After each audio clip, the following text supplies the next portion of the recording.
ahead and get started.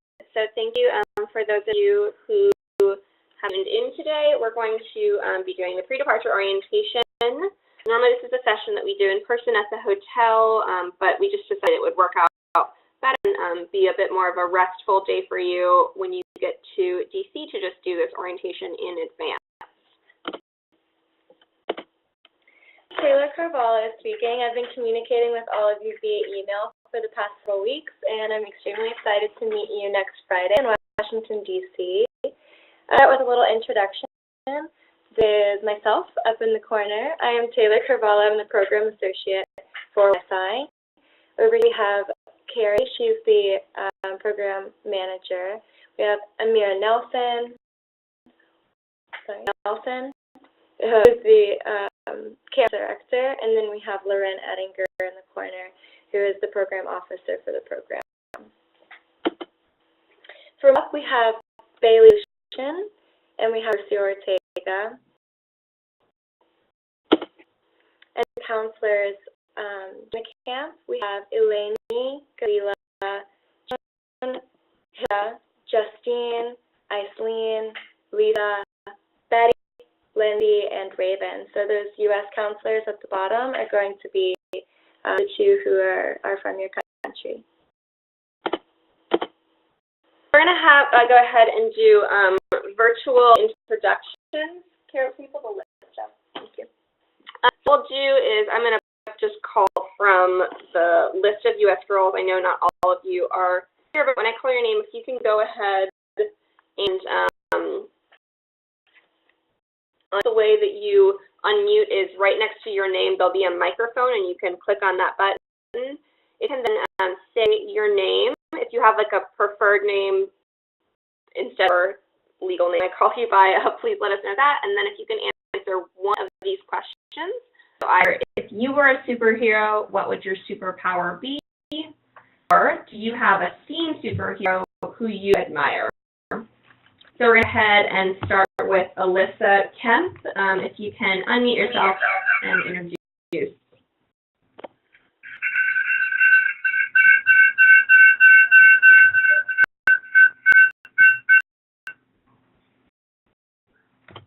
Alyssa on the line.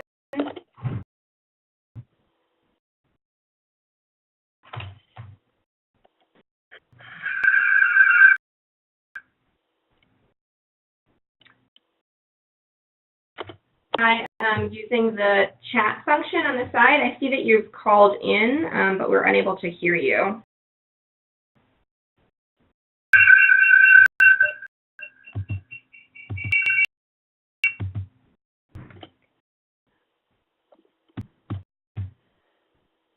Just skip down. Alyssa doesn't seem to either be able to speak. Angela, do you want to go ahead and introduce yourself?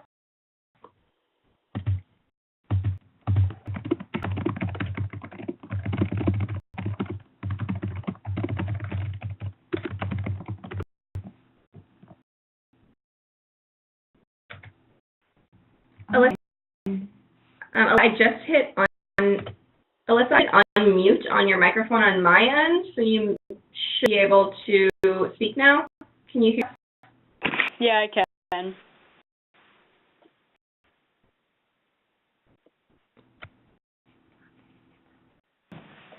Can you?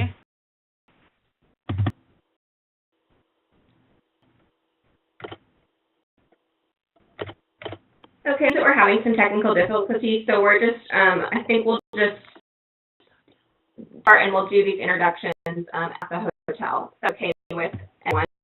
Can anyone hear me on your end? If you could please in the chat.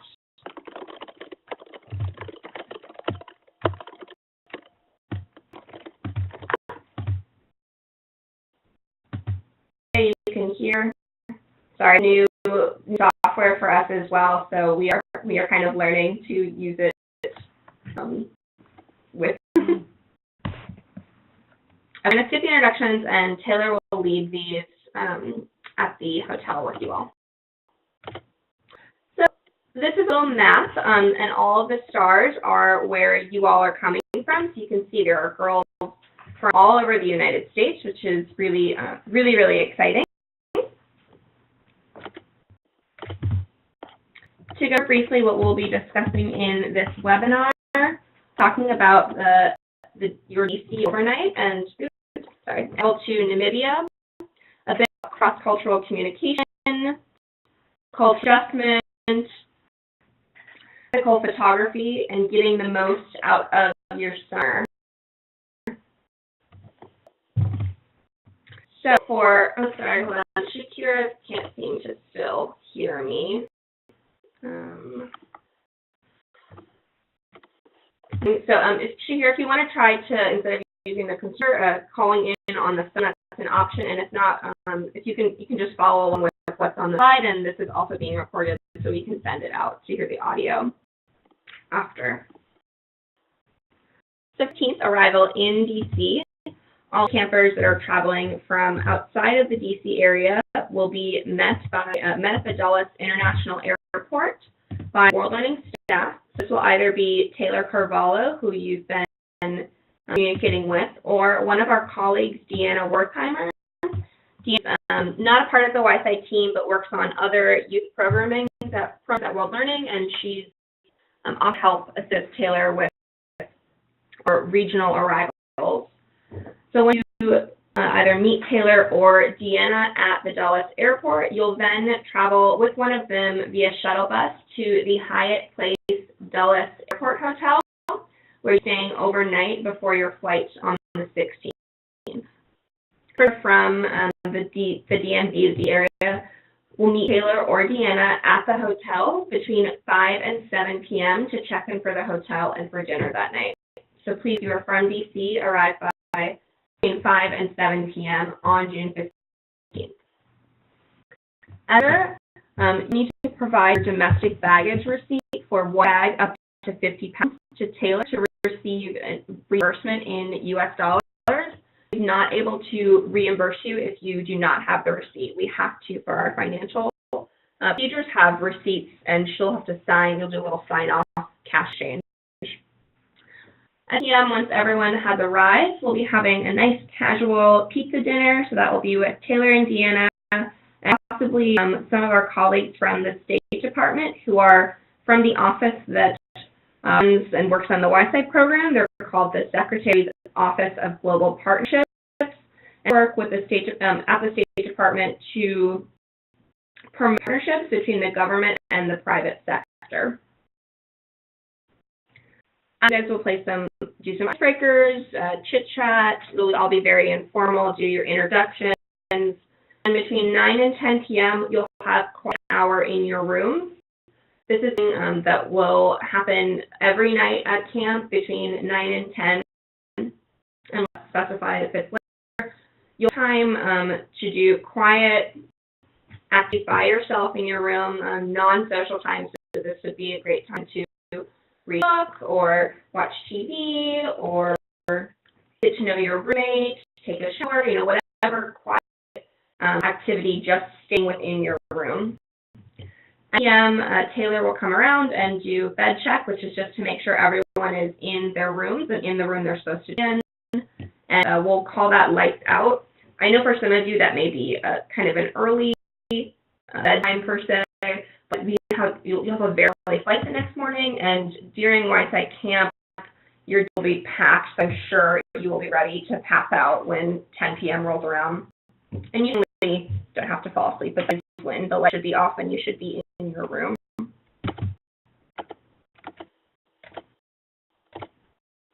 Ground rules for traveling. None of these should be revolutionary or life-changing. These are all from those camp rules that you signed, those policies. So one of the first things, when you're traveling, you really need to you're on time and you're respecting the schedule. So that would be like what time dinner is, what time lights out is, what time play hours are, breakfast departure time. This, especially on the 16th, is really important. Taylor will be the only person traveling with you, so she has a lot to handle, helping all 20 of you get your bags and get checked in. So helping her by being on time and ready when you're supposed to be will really be just make us immensely smoother. You are not permitted to leave the hotel without a staff member at any time for any reason. This includes if you are local area or you know anyone, people can come visit you at the hotel. You are on program once you arrive in DC, which means it's a no visitor policy and you are not allowed to leave at any time without permission and without a staff member. That's saying, but please make sure to respect the belongings and the space of your fellow campers. This is taking good care of your room. We will not pay for any damages or missing items, either damages to the hotel or damages to public space and missing items of your fellow campers. Reminder, throughout the entirety of the program, from the time you get on your domestic flight, to go back home, there is no alcohol, smoking, or possession or use of illegal drugs or misuse of prescription drugs. It will not be tolerated at any time during the program, including travel, and it is grounds for immediate dismissal. This includes tobacco products, so any legal drugs are included in this, and it does not matter what the legal age for any of these activities. It is not allowed on program. We'll be using the buddy system, which you should all be very familiar with. We definitely love to use that in the U.S. So you'll have a buddy and you want to check in with your chaperone, who will be going to camp, and Lindsay and Raven, your U.S. counselors, come back from camp. So check in with your chaperone, and you and your buddy then can go to the bathroom anywhere else that you to go in the airport without an adult. Make sure you let your chaperone know promptly if you feel unwell or you're facing any sort of issue. So this could just be that you're nervous about flying, or you feel like you forgot something, or you just want to talk to someone. Please make sure to let Taylor know immediately so she can help you. Flight to Namibia on June 16th and arriving in Namibia on June 17th. We'll have breakfast at the Hyatt Place from 6:30 to 7 a.m.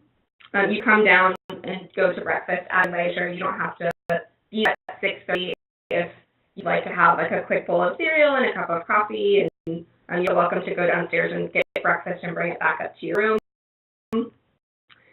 Promptly at 7 a.m. to be in the lobby, check out of your room, ready to go with all of your bags to get onto the hotel shuttle with Taylor and your fellow campers to go back to Dulles International Airport and check in for your flight to Namibia.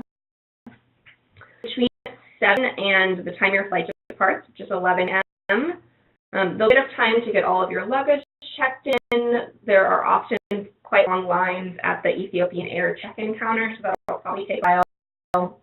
For security, if anyone would like to exchange money, there's a counter to do so there, and Taylor can certainly point that out and help you with that process. You also may wish to do that when you land from your regional travel. You'll just need to let Taylor and Deanna know that if you want to do that on the 15th. You'll go through airport security, and once you're through security, there'll be opportunities to Taylor will be prepped with some games of people board and ways to buy time. You'll be able to do whatever kind of airport shopping you want. You'll just have basically time in the airport. On your body, you're not allowed to go off. At 7:15, you'll be departing at 11 a.m. Your plane should board probably about an hour before. At 7:15 a.m. on June 17th, the next day, you'll be arriving in Addis Ababa, Ethiopia. Taylor will walk with you, but you'll proceed directly to your next departure gate. You have a very short layover. You'll basically off the plane and walk onto the next plane. There will not be time for bathroom breaks or snacks. So if you really need to go to the bathroom, you should make sure you use the restroom on the plane, either before you exit or on the next one. I had a question about checking in for flights online. Yes, so you should be discussed this in the webinar, and I think it was all sent out as well in the travel information, but if you have the ability to, you should check in for flights online. It's completely okay if you do not have that option. You can definitely just check in when you arrive. We will all go through the actual physical check-in since you have bags to drop off. But I personally love to check in online in advance because then you get your boarding pass, you know what time the plane boards, just gives you a bit more information about what the flight is. So at 8 a.m. you'll be departing Ethiopia, and this will be, I think, a very fun flight because you'll have a chance to get to know the Kenyan and Ethiopian campers who will also be on the plane. So the WiSci camp will definitely be taking over that Addis to Windhoek flight. Then on June 17th, you will arrive in Windhoek, Namibia, and you'll be greeted at the airport by WiSci staff. So this will be the counselors from the United States, most likely either Bailey or Rosie or both of them from Girl Up, and probably Mira and myself or just one of us from World Learning. To just go over a little bit about what it's going to look like to return to the U.S., although I'm sure that probably seems quite far away at this point. As Loren mentioned, you will be accompanied back to the U.S. by the 2 U.S. counselors, Raven Delk and Lindsay Schreier. They travel with you to the airport. You'll all check in for your flight together to Washington, D.C. We'll be leaving with plenty of time to spare to make sure that everyone can check in and get their bags in because the airport is quite a bit smaller than some airports that you may have seen, some international airports. After departing Namibia, you all will have brief layovers again in Addis Ababa and one stopover. Typically, that stopover in Dublin, Ireland, you just sit on the plane. They may ask you to get off and go on a different plane, but really both very quick, brief layovers. So again, just a reminder to plan accordingly if you need to use the bathroom because there likely won't be time for that during your travels. Everyone will arrive in Washington, D.C., fingers crossed, with no at 8:40 a.m. on June 30th.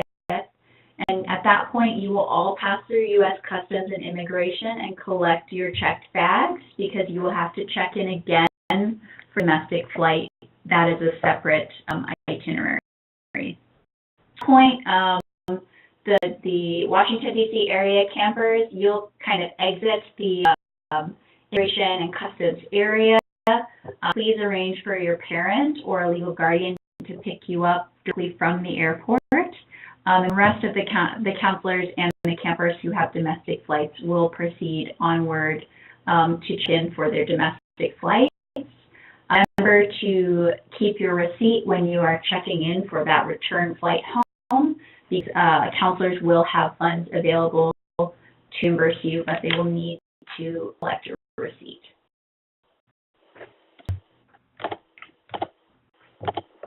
So this should just be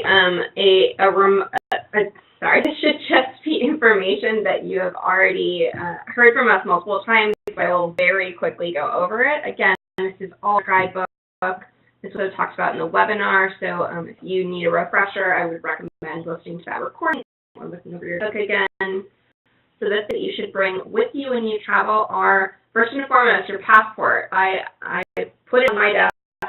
Then I pulled it out. I set it next to my list. I'm not going to forget my passport. I've done it before. I'm sure I'll do it again. Don't forget me. Put it out. Make sure you get it. Most important thing. Next document you need is your signed parental consent form. If you have the ability to check in online, you can print your e-ticket. If you don't, I would also recommend that you have a printed copy of your itinerary, and this should both be for domestic and your international flights. And then please or visa yourself, but Taylor will also have a copy of the Namibian visas for each one of you in case something happens to it. I mentioned on the webinar, I'd recommend making use of all these documents and sticking them in every bag that you bring with you, including ones you check. expect when you travel. Like we mentioned in the webinar, you'll have a number of security checks. So going through the TSA, the airport security at home city, and then again, you'll have to go through that same security when you check back in for your international flight, and have customs and immigration in Windhoek, and then all that in the reverse order. Not have to go through any security in Addis Ababa. It is a bizarre airport setup, and there is security at some of the gates directly in front of the gate. So don't be completely shocked if you have to go through a metal detector when you go onto your plane in Ethiopia. Depends on where the gate is, but it's a small airport. Taylor is familiar with it. She and I were there in February, so she will very navigate you to your airplane.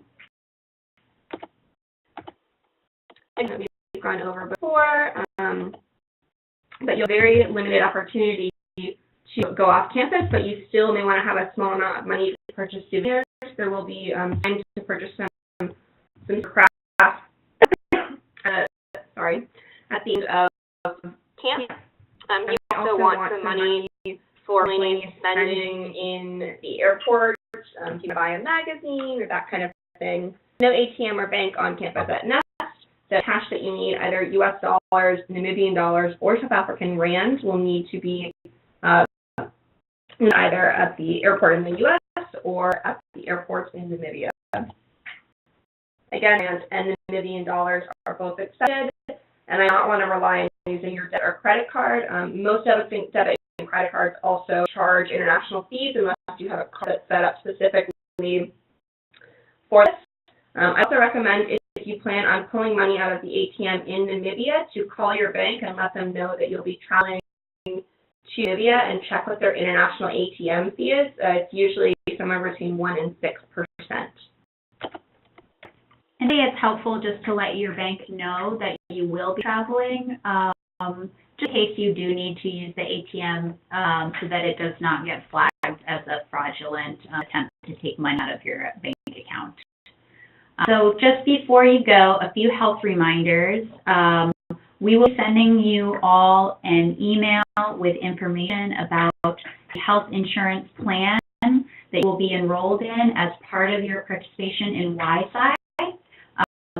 Through World Learning's partnership with International SOS, which is an international risk management company, you also have access to their travel portal, which provides a lot of health guidelines. So we recommend that you look at that once you receive information from us. Those guidelines are in line with the recommended vaccinations and health recommendations from the Center for Disease Control.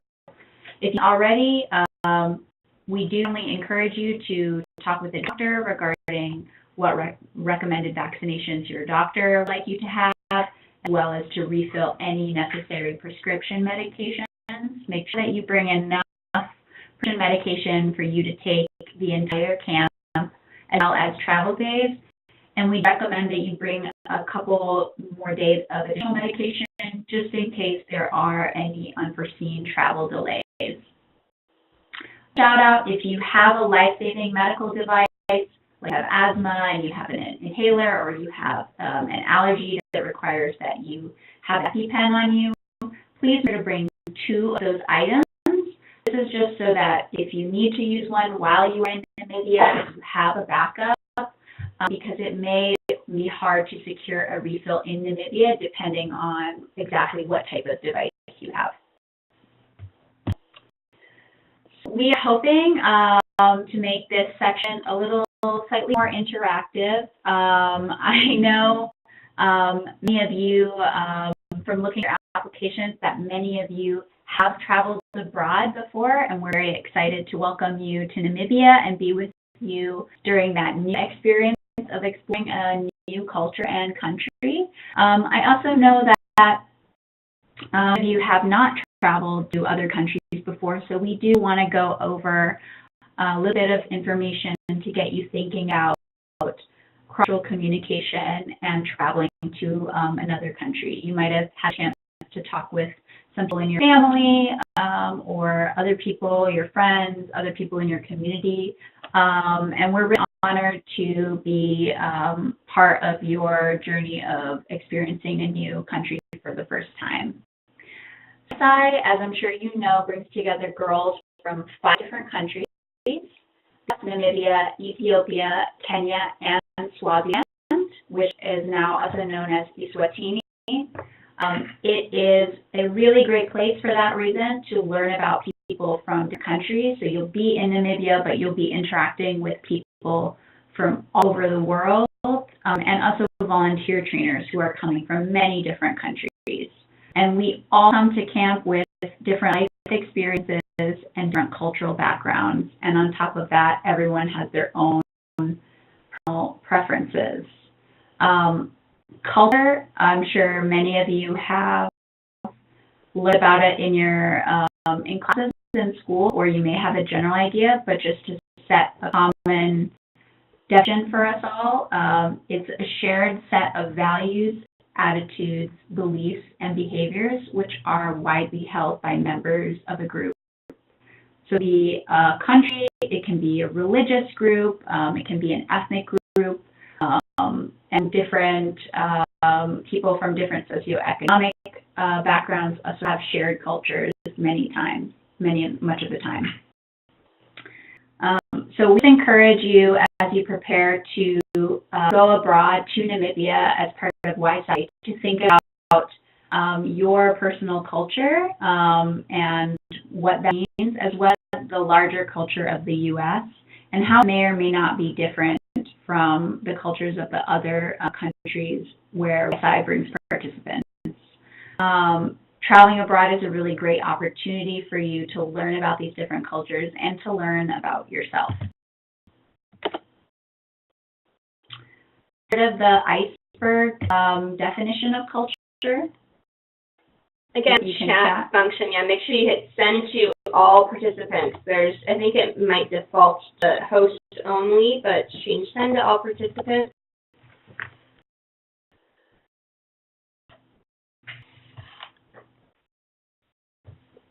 You all have that option? No, I think you do. I've seen, yeah. I think I will say all participants. Or you to us as well, and we'll report out your chat.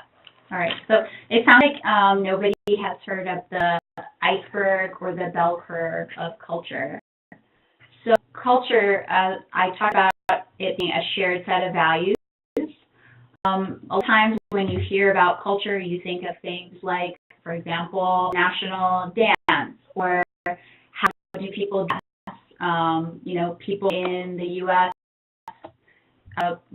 have many people in the U.S. have heard of specific types of literature or celebrations like Thanksgiving. So those behaviors and customs that are really apparent, when we talk about culture, that's usually what we think about. But underneath those things, there are parts of culture that are hard for us to observe, like our attitudes, our beliefs, values.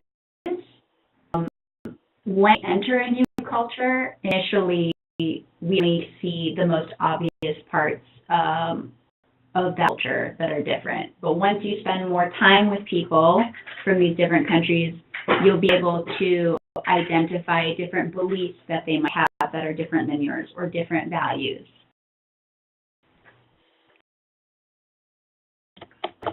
So do a small quiz. I know that we have lost the capability to kind of unmute each other, and so that we could hear from the different campers. We're just going to read out if anybody types in. So I just want you to take a moment to think about the following prompts on this quiz, and think about your initial reaction to what statement might mean, what that scenario might mean, and your reaction will really say a lot about your underlying cultural values and the underlying cultural values of the United States. So silence and laughs in response to a statement you have made. What that this could mean. And your thoughts to us, and then if anyone sends something in, we'll read them so everyone can hear.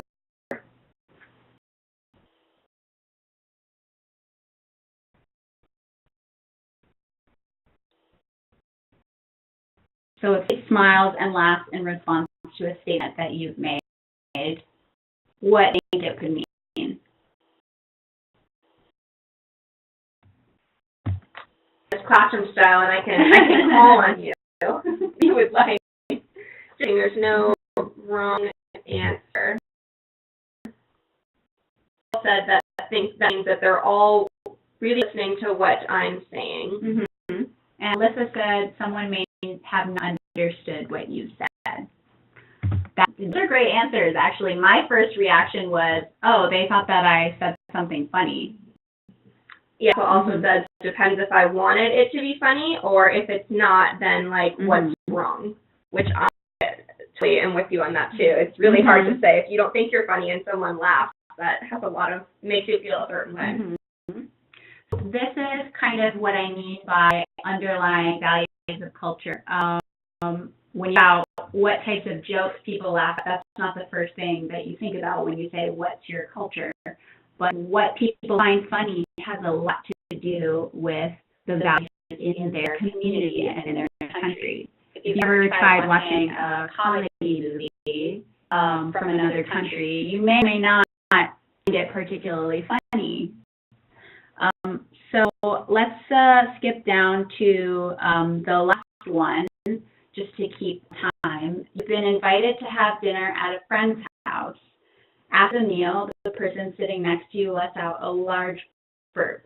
What does this mean?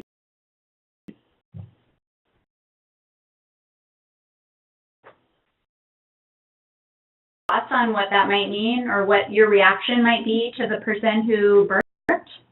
And this is like your little brother who's being obnoxious. This is a doofing out what you've gone to a friend's house. It's not one you necessarily know.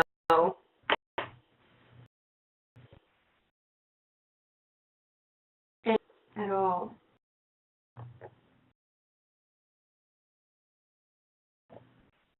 April 10th. Miracle says where there are manners. I probably wouldn't say so. That says in some countries it's common good manners to burp after your meal. He says the family is really comfortable with each other. Yeah, all of you. Yeah, you are all correct. Again, it really depends on the culture that those people are coming from.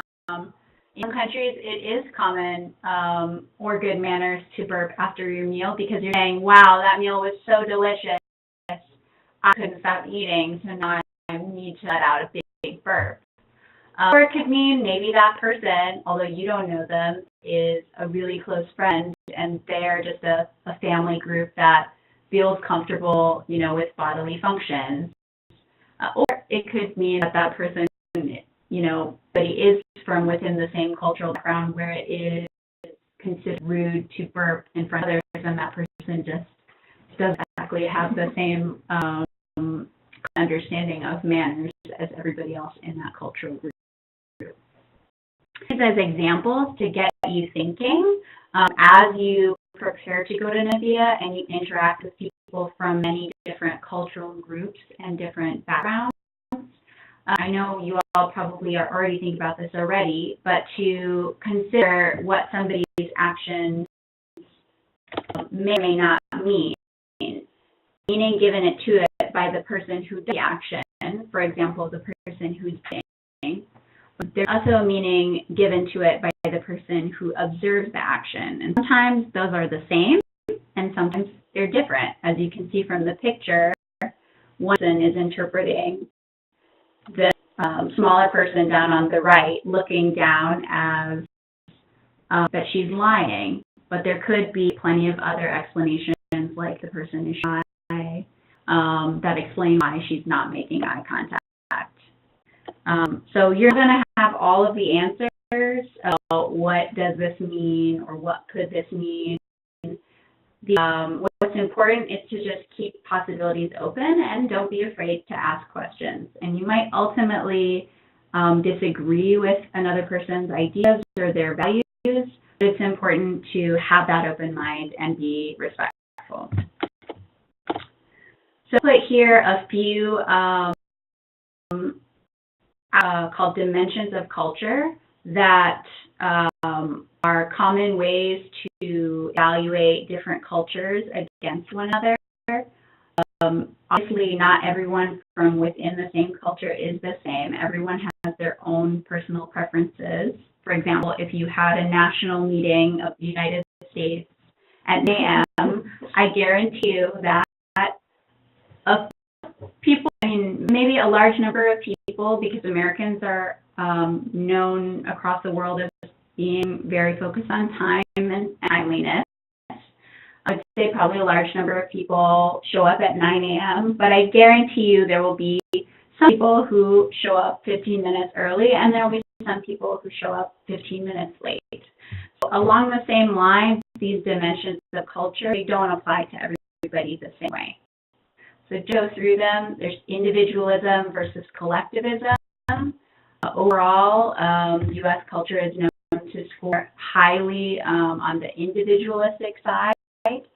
That means we believe that individuals' interests often should take precedence over those of a whole social group. And collectivism means that there's more value assigned to the role that you play within a larger group.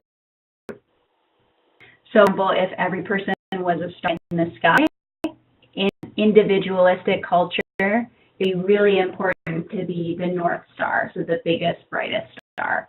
In a more collectivist culture, people would feel more comfortable and assign more value to being part of a collection of stars like the Big Dipper that creates a larger picture. There's attitude towards social hierarchy. So Americans often place high value on equality and therefore do not place a lot of value on there being a specific social hierarchy. That can be very different in other cultures. Formality versus informality, it's typically trend towards being more informal. So, for example, you'll see CEOs like Mark Zuckerberg who don't wear a suit and tie, they wear a t-shirt and jeans. So they're being very informal, although they may be at the top of the hierarchy in their organization. Time, so again, what I was talking about before with Americans focusing more on timeliness. This is really dependent across many different cultures. Other countries and cultures have a different perspective on time. With change, as a young culture, Americans tend to be more comfortable with change. There are other countries where people are even have more positive view of change, but Americans tend to score high on feeling comfortable with risk. They think things that are new as and change is positive. Personal control over destiny, directness versus indirectness, compared to a lot of other cultures, as I'm sure many of you may know from traveling to other countries. It can be known as very direct. And privacy versus openness.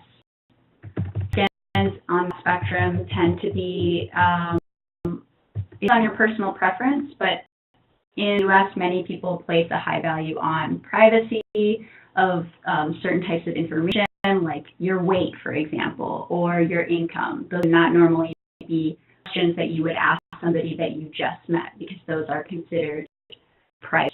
Similarly, many people are not as comfortable with having personal space be shared with other people. In their cultures and countries, people have a different concept of what's considered your personal space. I would definitely highlight those last two. I think that those will be the things that will be the most apparent to you as like, whoa, this is what I'm used to. Mm-hmm. I've been asked all sorts of questions that I find horribly offensive all over the world, but people don't mean them to be offensive. It's typically like things about your marital status as you get older.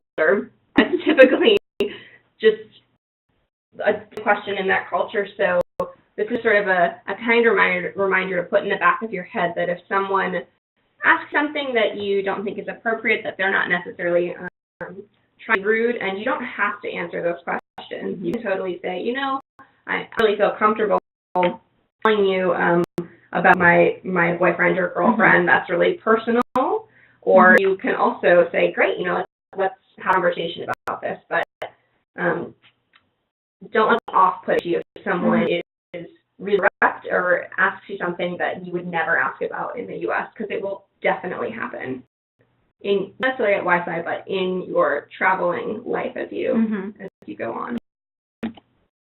All this information with you, not to kind of give you a lecture on culture or can make you worried about what it's going to be like at WiSci, but just to give you a few, like a framework for you to think about some common cultural differences and be able to think about them critically. So as Loren said, if somebody asks you like, hey, you know, how many does your family make? Or do you have a boyfriend or a girlfriend? Or wow, you're rich, your clothes are pretty. You know, that you, it can be jarring in the moment, but that you kind of think back to these dimensions of culture and try to think about in the moment where that person might be coming from. Remember also that you may be asking questions of people that they feel similarly jarred about. So it's always an interesting experience to be a bit reflective about your culture and your inherent values that affect those around you as you travel. So adjustment, you can expect some lag. You'll be changing time zones. Namibia is about 6 hours ahead of the East Coast. So there'll be a period when your brain thinks that it's daytime and it's nighttime in Namibia, or vice versa. You can expect as well, in the same way your body is getting used to being in a new country, your mind is getting used to being in a new country. So this is a very normal process. It goes through culture shock to some extent, and it's important to reflect on what you're experiencing and feeling in order to process it. There's not really a way to cure culture shock. It's just kind of a process that you go through. Hopefully you can go through it with awareness. So journaling, keeping a journal of how you feel in your first days and looking back on it can help a lot. Drawing can help, or other creative things. Relate to when you experience culture shock coming to Namibia, you probably experience a little bit of reverse culture shock going back to the United States. So as you can see from that image, this is a very common example of the culture shock path. You'll have honeymoon phase where everything is really great. You love everything, everything's new. It's really exciting learning about this new country and culture that you have visited. And then you may start to enter what's known as like a crisis period, where maybe you become frustrated with certain aspects, or at least less excited by them. And then you may kind of go back into a recovery mode where you feel more at peace with the cultural differences and you understand them. To go back home, at which point you'll kind of go through this similar process again, where things at home are great, you're excited to eat all your foods from home and see your friends and family. Sleep in your bed. Like everyone about how your trip was. And then you may or may not, depending on your personality and the situation, kind of have your own at-home crisis where you meet WiSci and your friends back there, or things are different than what you had gotten used to at camp. You'll go through kind of a similar recovery period when you're back. Looping briefly just to the jet lag portion of this, I really highly recommend I found the best way to combat jet lag is to fully just adjust into your new time zone. So that means don't constantly think like, oh my gosh, it's 3 a.m. back in LA. I'm so tired. It's 3 a.m. in LA. You have to just tell yourself, it's 12. It's lunch. That's probably the right math calculation. I'm just throwing a number. Just yourself, you're in DC now, so this is the time zone. You're in Namibia now, so this is the time zone. I make on all my devices, get on the plane beforehand, that I switch all the time into wherever I'm going. So when I'm in DC and I go to my phone airplane mode, I put it in Namibian time, and I just like that's the time and go about my merry way. Really, you can trick your brain to do incredible things with your body. So that recommendation there. And water, always water, hydrant fixes, all things. We will be hydrating you all a lot once you arrive. So there are some kind of common symptoms of culture shock. Some of them are mental symptoms, like you might be easily irritable, or you might be feeling sad or homesick, have trouble sleeping. But there are also, sometimes these can translate into physical complaints, like headaches or soreness, maybe related to the insomnia that you might be having. But we share these symptoms not to kind of scare you, but again, as I was mentioning, culture is a process, so it's important to check in with yourself about how you're feeling in any given day so that you kind of adjust how you've been feeling and understand why you might be moving through those different feelings. So I went through kind of the culture shock curve that I described earlier, but I do want to emphasize that it's different for everybody. So as you can see here, this is just a visual of different types of experiences that people have.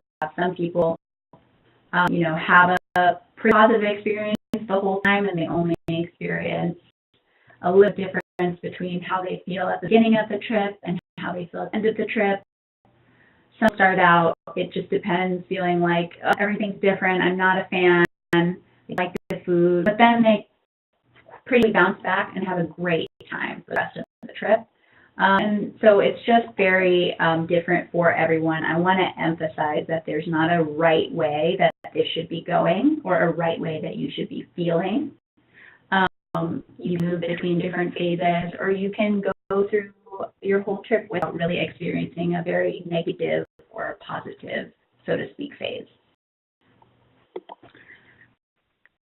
So we're going to shift gears a little bit and talk about ethical photography. This is something that increasingly with technology we need to talk about more and more. So we're calling this, no harm with your camera.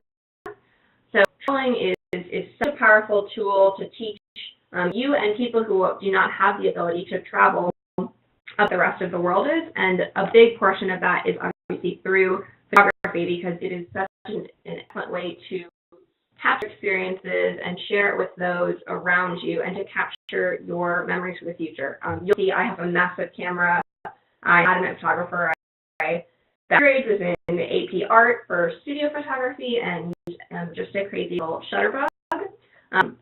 But there are a lot of things that you have to think about, especially when you're traveling in someone else's country where the culture is different. So the thing is that we really want you to be mindful of the photos that you post on social media. Many people that view your photos that have never heard of Namibia or Swaziland or Kenya or Ethiopia will use those photos as an understanding of people from those countries and cultures are really like. A great example of this, I in college studied in South Africa, and I have all of these friends that I was in college with who were asking me, oh my gosh, you're going to South Africa, are afraid about being attacked by lions. There's, they see all the safari pictures, everybody's on safari, and I said, I'm the plane ride from anywhere that there's, I'm living in a regular college town, just like, here in North Carolina. So think about it. If you take a picture of a thing that is going to provide a picture that might not be a complete picture experience is. This would be really important as an American traveling to a developing country in Africa. So a lot of Americans have preconceived stereotypes and assumptions about people in Africa. And as you'll be making friends from these countries, you don't want to be a part of stereotypes about less developed nations and having anything that would be inappropriate. And in fact, you all have a really great opportunity through WiSci to be citizen diplomats and let people in your communities know what your experience was like. And obviously, your experience is your experience. It's not the only experience out there, but it's a great great opportunity for people who may never get to go to Namibia to hear things from you. So I think we just want you all to understand that kind of responsibility, and we're sure you all will take that on admirably. So sort of things you should think about and maybe shouldn't do, but these are some ground rules for how to ethically photos. And this can, when we say photography, we don't just mean like art photography. This is also just snapshots on your phone. So it's an important thing, and this is including your campers, but also people that you may come in contact with when you go on an excursion or when you're in the airport or anywhere. On times that you should always get consent before taking a photo. When you ask for consent, they may say no. It happens to me all the time. I see someone that I think is really beautiful and I want to take their picture. You know, their outfit looks so cool, what they're standing by, and they say, oh no, I don't want my photo taken. And you have to just move on with that and say, okay, you know, I don't need that picture if that person isn't comfortable having their photo taken. With that said, you should also respect people's privacy and private moments. So if you see something that you don't feel like is something that should have a photo of and be put out into the world, that someone is clearly having a moment that's private, maybe you see someone praying, that's not a great time to take a photo of them. The rule of thumb for this is just to reflect a little bit and think how you would feel if you were the one being photographed. If you think you'd be uncomfortable being in that photo, it's not a photo you should take. And often, if you pull the camera away from your face or pull your phone down, you have a better experience with those private moments that longer lasting impression on you than the photo would.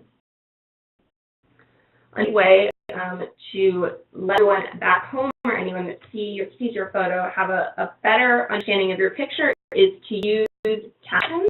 So it'd be really beautiful, but if you have a picture of a woman standing in a field, that might not mean much to someone, but if you have a background story about the relation you have with this woman and why you felt it was important to take your photo, that brings more dimension in the story that you're trying to tell. Please be very mindful when you're interacting with children. Kids are just really curious about foreigners, about white people, about cameras, and they want to interact, which is awesome and fun, but we really would like you to not provide candy, food, or gifts to kids because it can encourage begging, and you're not sure of what the context is of why the kid is approaching you in the first place. On the side, do not take pictures of children without consent. You don't want, and as our minors, you don't want pictures of their faces that end up all over the internet. I do want to emphasize on that last point, there's really not a large possibility that there will be a lot of children around. You'll be spending most of the time at the camp grounds at the Namibia University of Science and Technology. We just mentioned that because there will be opportunities during the excursion or other opportunities where you may or may not see kids around. And kids are, I personally love interacting with kids, and we definitely encourage you to have interactions with kids, but to kind of do a way like you would do at home. So you're just interacting with them for the fun of it, to get to know them, and hopefully staying away from providing incentives and things like that, because that can children that when they see somebody, an American, or they see a foreigner, that is the source of a certain item. Also, mindful to not take large group photos with children. We've all seen those pictures of an American with a giant group of children around them, and as you get older, those pictures are just, they paint a picture that's very different from what your experience probably was in that actual photo. So really excited. I want to emphasize to meet you all in Namibia. WiSci is going to be a once-in-a-lifetime event.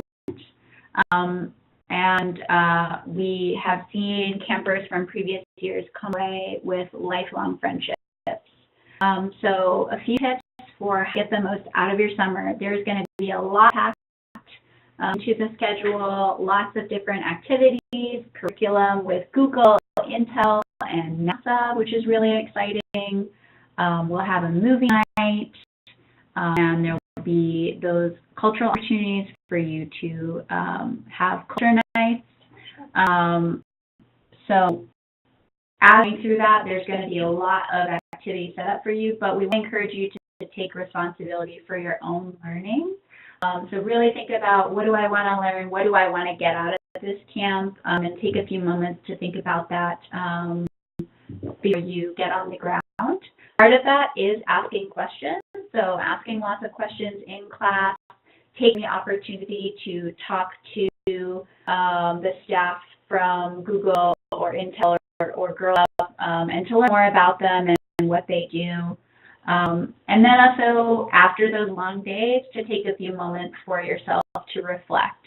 So I personally, I'm not a big writer, but I recently started writing like one line a day about my day, and it really helped me to reflect on what happened that day, what I have gratitude for, what I learned.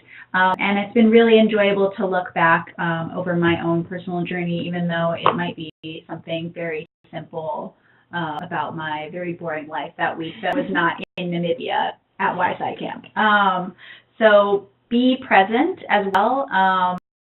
Social media is a great way to communicate with the outside world, and you want to stay present. You want to stay connected to people back home, and you might be experiencing some homesickness.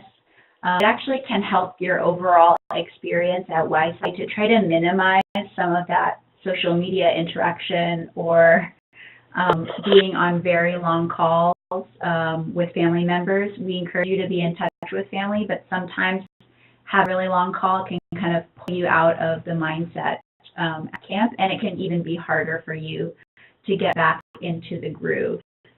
Finally, we do encourage you, as you're in all of these classes and all of these activities, learning a ton of new things in these next few weeks.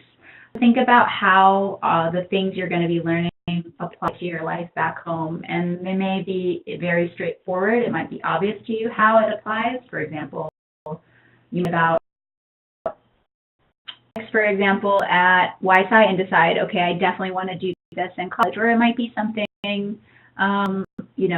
much smaller or something that's not as obvious. So it's important to kind of think about how is this going to apply back home so that the impact doesn't just stay at camp and continues on into the future. At the end of this pre-tour orientation, again, you will do all the introductions and some icebreakers and whatnot with Claire at the airport. If anyone has any questions about anything or just comments they want to share with the group, we'll leave a couple of minutes here if you want to just put that into the chat box, and we will read them out or answer the questions. And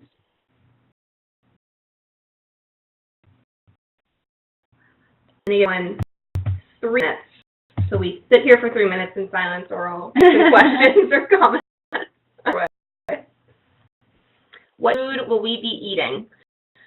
So we are still working on the exact menus, but the food will be really varied.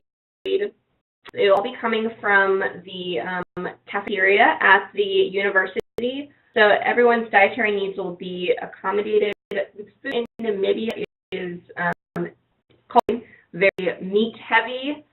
It is also a former German colony, so you'll find a lot of German influences. So there's definitely a day on there where it's like bratwurst and potato salad is part of the thing, which is a typical German meal that we all think of. There are other things like curries. These are just called boerewors that are very, very typical of Namibian and South African food. Lots of pasta as well. Good options for vegetarians and vegans. I don't really think you'll eat much of the same thing. Rice breakfast will be pretty similar to the United States. Some cereal, granola, yogurt, fruit, And some days, everything is very similar to in the U.S. in that regard. And we'll also be providing a small snack for everyone. We know you'll need brain fuel. So there will be 2 snack times per day, and then I'll usually give you something like a biscuit or something like that. If you have, sorry, I went. By biscuit, I mean like a little cookie. They're called rusks in Namibia. So if there are snacks that you really, really like, that you know that you want to eat. Like die if you don't have Oreos for 13. If there's things like I was really, funny you mentioned Oreos, last year at WiSci camp in Malawi, I was craving Oreos so bad, which is weird because I don't really eat Oreos when I'm here in the U.S. It can be nice to bring along just a couple snacks that you know you'll like to eat, just to kind of stay with any homesickness, or if you're starting to get tired of food, you just have something familiar that you like, or things that you like eating, like if you're not feeling, hungry or things like that. I really love packing a giant bag of dried Cheerios, and that's my preference. I just eat cereal dried normally, but I think like if you feel a little bit sick, it's so nice to have food is a little bit of nutritional value, but it's also not going to be upsetting to your stomach. Just to note that it's, I don't believe there will be a microwave available, so to make sure that anything that you bring, either like if you're thinking of bringing oatmeal or something, although there will be breakfast cereals, that you bring something that can just be prepared with hot water from tap, because there will not be a microwave. So Miracle just says, I just wanted to read it out because I think the message was for everyone. I'm so excited and nervous to meet you all. I'm really excited about my first plane ride. We're really excited about your first plane ride, Miracle. Taylor is especially excited because she'll be with you. Well, I see for your second. I'll be there to see you as soon as you land. So Angela says, for the culture night, should we bring things like dresses and heels? You can if you would like. So culture night dress at camp will be pretty casual. Lots of people wear jeans, but of course everybody has their own personal preference. Definitely bring shoes that you feel comfortable walking around in, because you'll be doing a lot of walking back and forth to all of your classes. Culture night really depends on you all. So that's entirely designed and performed and driven by the girls from each country. So if you all decide that you want to bring dresses and heels and wear those as part of your culture presentation, you're certainly welcome to that. Do you want to wear American flag? Yeah. Whatever you feel like. Last year, the campers from the U.S. got together, and many of them came from, they also had other ethnic backgrounds that were very important to them in addition to the American. So, for example, our campers who are Indian, who are Indian American, brought traditional outfits that were important to them, that they felt represented their Indian Americanness. And one of our participants from Puerto Rico actually brought a traditional outfit from Puerto Rico, and there was a little presentation about Puerto Rico's relationship to the United States, because I think many campers were not familiar with that aspect of things. So it's really all up to you all. What I would recommend is maybe if you guys get together on Facebook Messenger or WhatsApp or text message, and maybe talk a little bit about what you all would like to do for Culture Night. Another idea that people have done is sort of regional culture that's very unique to the U.S. So maybe if you are, I don't know if there's any Texans, but maybe to have cowboy boots and a cowboy hat, or something that you feel like some cool LA laid back culture, whatever a cool LA outfit would be. I'm not a part of that, but Yeah, up to you. It's really driven by you all. I mean, it's an opportunity to what you think is important about the culture of the United States with your fellow campers. If you don't like wearing heels, there's no reason you ever need to wear a pair of high-heeled shoes. So don't feel like you need to bring them. The only thing that would be slightly dressed up more formal would be the closing ceremony. And again, you really do not need to wear heels. You should be comfortable at all times. Mm-hmm. Questions or comments? These are all good ones, guys. I need to put that in the presentation. Yeah.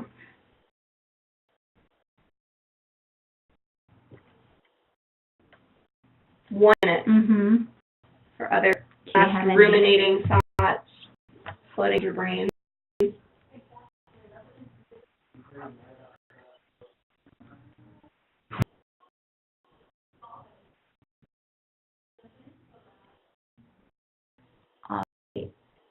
It sounds like there's no other questions at the moment. We hadn't recording this, so if you wanted to go back and look at any parts of the presentation, you're more than welcome to. The pre-program webinar was also recorded, so you have access to that as well. We'll send out an email to everybody's parents with information about International SOS and the health insurance, and some information for them about how to get in contact with campers in Namibia once camp actually starts. So look forward to receiving that. Okay, thank you all. Enjoy your Bye. evening. See you in Namibia See or you in Washington, Namibia. D.C. Bye. Bye.